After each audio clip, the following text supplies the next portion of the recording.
Welcome to the Trading Card Store Academy. My name is Travis Young. I own and operate 3 local game stores in Southern California. Been doing this for 10 years. And the local game store business model, I think, is still one of the most lucrative options for folks to get into for their first, second, or third entrepreneurial venture. And this is my exact blueprint for how I would open a game store today. People ask me this all the time. I have to break it down in a few different ways. I was going to call this video my exact blueprint to get rich with trading cards. And then my wife reminded me kindly that we, in fact, are not rich. We can't support our family, and it's fun to keep growing the business.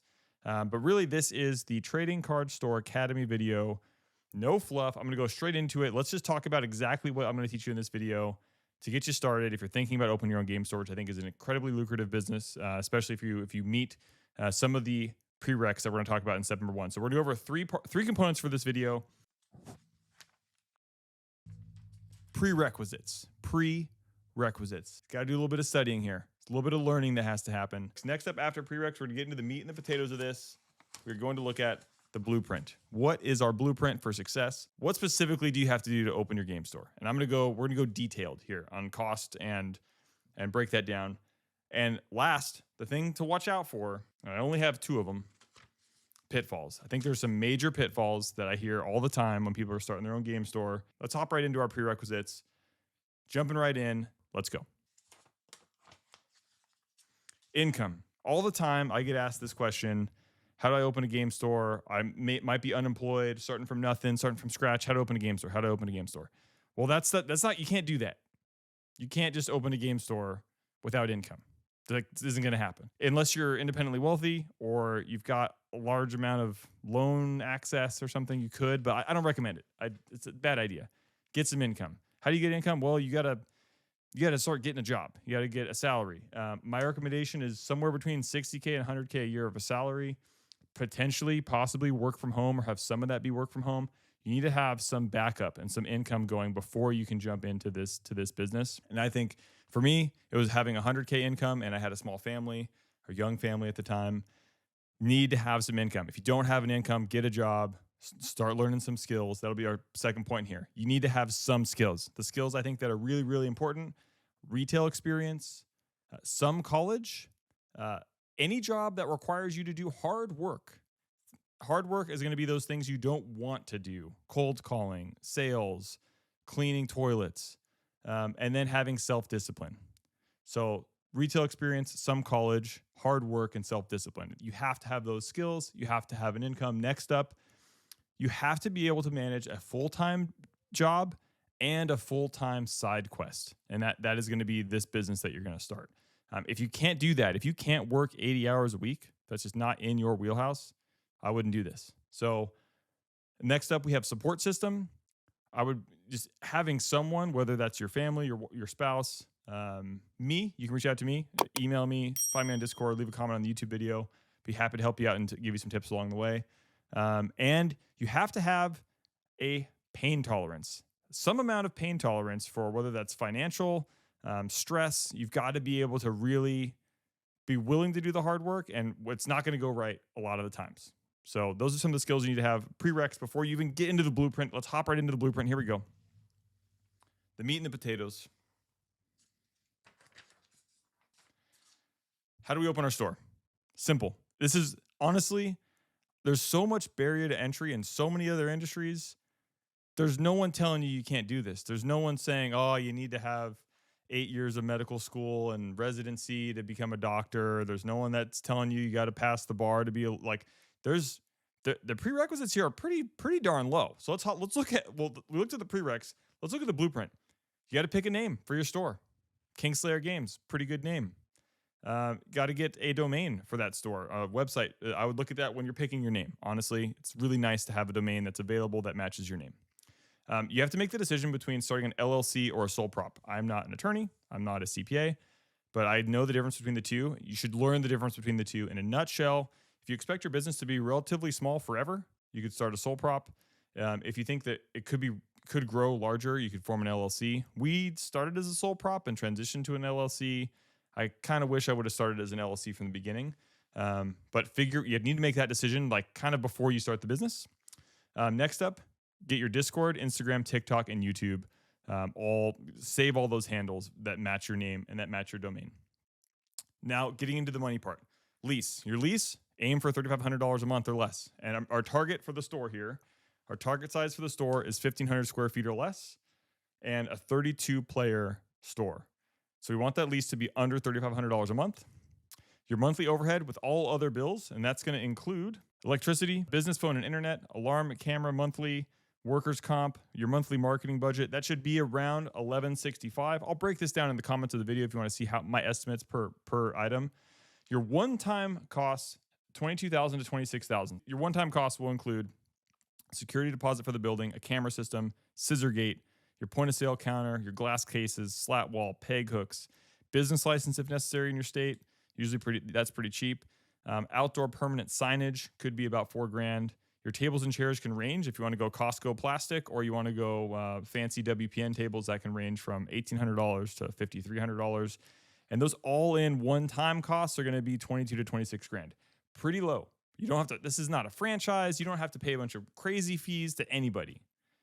That's your one-time cost. That's your monthly overhead, and that's your lease. Pretty nice. So once you get your lease signed, you understand what your monthly overhead is going to be. You pay your one-time costs to get those fixtures, the point-of-sale counters, all that kind of crap. Then you sign up with your distributors. Get those distributors all locked in. We use the big five plus a couple more. I've mentioned them before in other videos, but Peach State, Southern, GTS, MagX, Asmodee, Alliance. Lock those in. Next up, you're going to want to pick out a point-of-sale system. We use Lightspeed. I can send you a referral for that if you're curious on how that works. It's my preferred system. There's a bunch of other ones. There's Crystal Commerce. There's Grindless. There's some other stuff that people use, some combination of things. Some people just go Square or other just really bare bones systems. You can do a lot with your point of sale systems. You got to figure that out. Then at the very end, right before you start to open, I would worry about buying inventory. But you don't really need to think about that. And it's one thing that everyone will think about. I get inventory questions. How am I going to buy my inventory? How am I going to buy my inventory? I can't, allocations from distributors, blah, blah, blah, blah. Don't even have to worry about that because if you watch any of my other videos, talked to me before, you're not building a store to sell products. You are building a store to build a community, and that community will buy products from you no matter what. If you earn their trust, you show them kindness, you create a safe space for them to play, the product will sell. The product sells itself. My team has no sales training at all. We don't teach them anything about sales. All we teach them and we focus on is kindness, cleanliness, and being obsessed with your hobbies. So that's it. You open up. Once you open, then you can worry about buying product. You can stock maybe the week before. But that's all you have to do. Blueprint. Boom. Game store. Done. And pitfalls. Let's look at the pitfalls. No partnerships. I highly, highly, highly recommend that you don't go into a partnership to start a game store business, a trading card store business, because in the very beginning, you're going to have years of work without taking income. It's very likely you'll have years of work without taking income and outside of maybe some crazy circumstances. And it's very, very difficult to keep an even playing field if someone's putting in more money and someone's putting in more time. Partnerships are very, very messy. Ask me why that's messy if you'd like. I can give you more information on that. I recommend you do not form a partnership. Keep it a sole proprietorship or keep it a single member LLC. Next up, no holds and no personal collections. I do not recommend that you have a personal collection. If you're really obsessed with this hobby, if you love trading card games and you're getting into this as a business owner, be very careful. I got into this hobby. I got into this business and then appreciate the hobby part of it and I enjoy the hobby part, but I was not a TCG player before starting the business. If you're a TCG person and you want to get into this hobby because it's something that you love, be very, very careful. I would not have a personal collection. I would make every single piece of cardboard I owned, I would have be available for sale because at some point you're gonna have to borrow money. And if you're holding on to a personal collection of assets that are trading card related and you choose to hold on to those assets and then take out a loan, it's just bad math. So no partnerships and no holds, no personal collections. Everything is for sale. And that's it. That's it. Easy.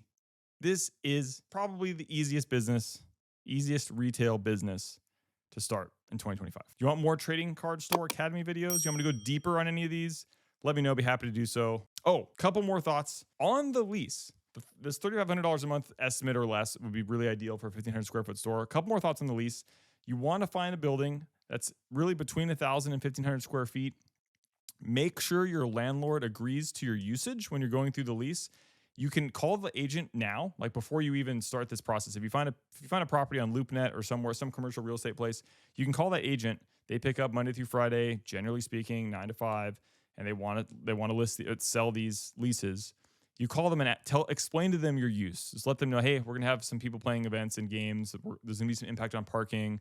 We're really busy in the evenings, especially because we run events in the evenings. But is that okay? Is that permitted use in your space? And if they're either going to say no or yes, and that'll help you narrow down your lease. Ideally, this lease here for $3,500 a month, and this whole cost basis is based on the fact that you're trying to find a unit that is turnkey. And what I mean by that is it's ready to go. It's a shell space. It's already been painted. Hopefully the floors are in good shape, and there's no demo that needs to be done on any of the walls. So that is the ideal situation here for this lease. If that is not the case, your one-time costs can go up dramatically if there needs to be a ton of work done to the unit. Just depends on your minimum viable product for what you want your store to look like. So there, forgot that part about the lease. My name's Travis at Kingslayer. Thanks for watching. Make sure to subscribe. I post a video every week talking about either business stuff or game store stuff. I'm opening a new store. Going to be walking through that whole process. We'll see you in the next one. Later.